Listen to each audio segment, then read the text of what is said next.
awake! Oh, my dark master, I'm so excited to be able to speak to you this way. Ah, yes, please forgive me for tying you to the bed. I know you haven't wakened yet, so I had to make sure you wouldn't try to escape before I performed the ritual. But please understand that I only did it because I know that you command me to do it if you have all your memories. Well, if you had your memories, you wouldn't have to command me to. Well, you get what I mean. Ah, of course. How silly of me. Forgive me, Dark One. I'm sure you must be very confused. Allow me to explain to you why I brought you here. You see, I'm your most loyal devotee. Well, at the moment, I'm your only devotee. It all started several years ago. At the point of my life, things were less than ideal. I was having no luck with my love life. I couldn't hold a job for very long, and my relationship with my family was strained. One night, I ate some food that was more than a little old. I was short on funds, so I didn't want to waste anything. That night, I had a vision. I mean, most simple-minded mortals would say it was food poisoning-induced fever dream, but I know better. In that vision, I learned of the Forgotten Ones, ancient gods who lay dormant, but would one day awake and remake the world to their liking. All of the Forgotten Ones. One stood out to me. Kirish, ruler of the night. The very next day, I laid aside all my petty worldly sorrows and established a cult in honor of the Master of Darkness. Oh, it was so liberating. From the day forward, I didn't have to worry about anything except spreading devotion to Kirish. Although it hasn't been going very well. I'm honored that I was blessed with such knowledge, but being the only one who see that vision means that everyone I talk to about it doesn't believe me. They all say, there are better ways of disappointing your parents, or, hey, you should write a book about that. Anyways, one day I was passing out pamphlets when I saw something just as amazing as the vision. It was you.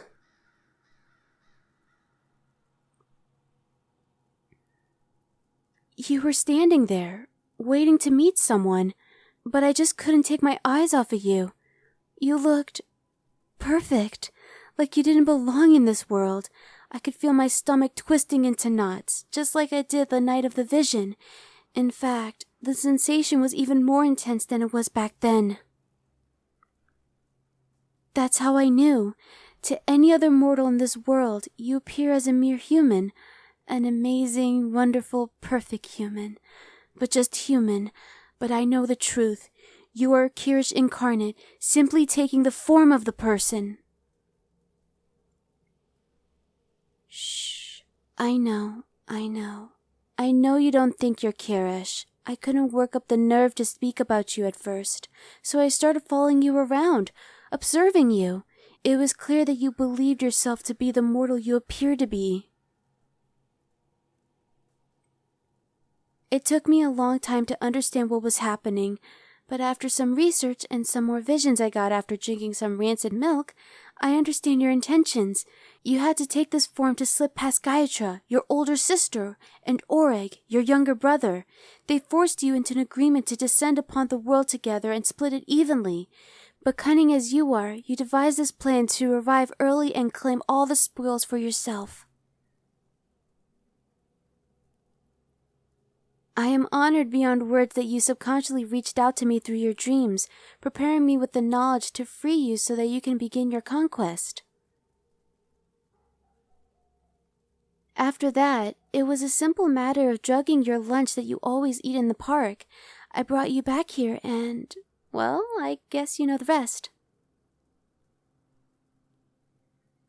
And now, allow me to untie you so you can participate in the awakening ritual. Of course, I'm keeping your hands tied behind your back, and you're still leashed to the bedpost by your ankle. I promise I will release you completely once you're awakened. The ritual is quite simple. Although it took 3 loaves of moldy bread for me to see the proceedings clearly enough to mimic, I made this incense from the leaves of the blackwork plant, which is formed from drops of your blood after the mighty battle with your father, he of no name. But Before I burn it, we need to add something. Blood. This plant sprang from the blood of your ethereal form, but we also need the blood of your mortal form, and that of your followers. Well, follower, singular.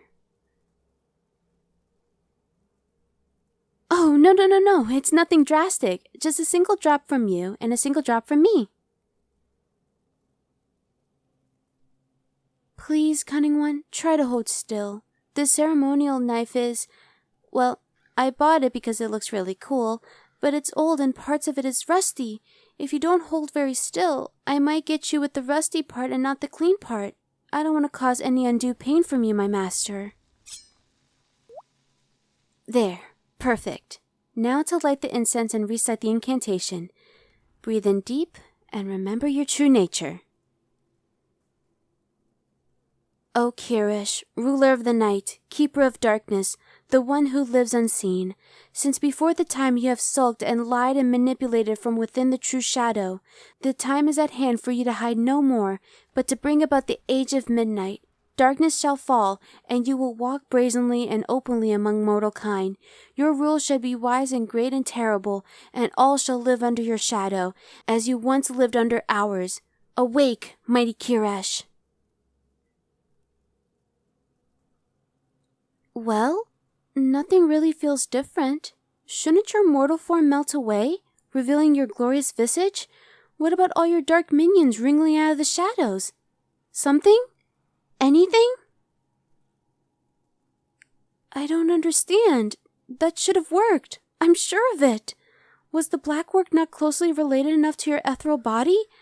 No, that can't be. It sprang from your very blood. There couldn't possibly be a closer connection.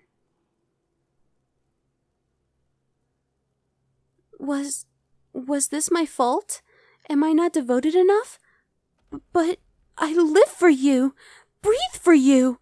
How could I not be enough?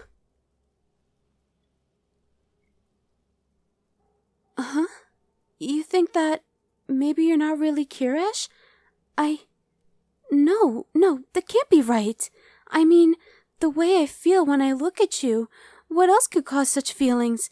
I mean, when I'm near you, my thoughts get all jumbled, and my heart feels like it's going to leap out of my mouth.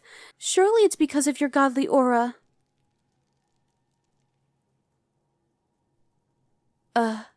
Crush? No, that's not it at all. This is way beyond just infatuation. I mean, it's even more than love. Or, I assume so. I've never really... Anyway, the way I feel about you is special. Nobody could feel this way towards a mere human. I'm sure of it. Nobody else in the world.